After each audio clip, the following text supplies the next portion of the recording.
আয়াত 63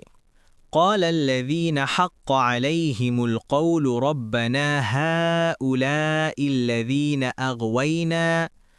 أغويناهم كما غوينا تبرأنا إليك ما كانوا إيانا يعبدون অনুবাদ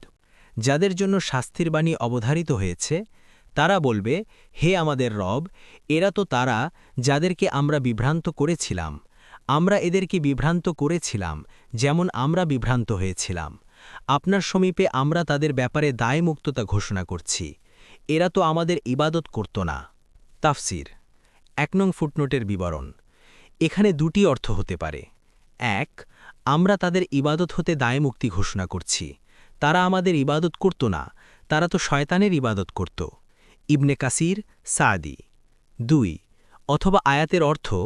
আমরা তাদের সাহায্য সহযোগিতা করা থেকে নিজেদেরকে মুক্ত ঘোষণা করছি আমরা তাদের সাহায্য করতে পারব না মুয়াসসার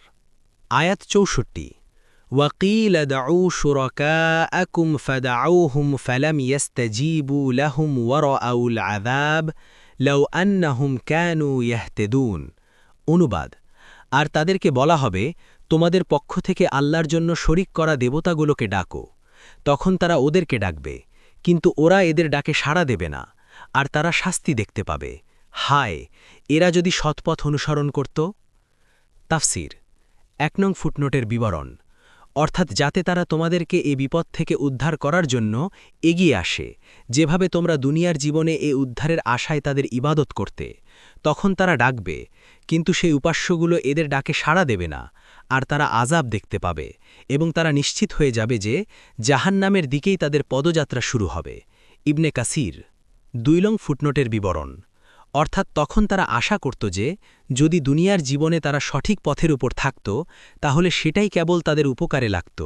ইবনে কাসির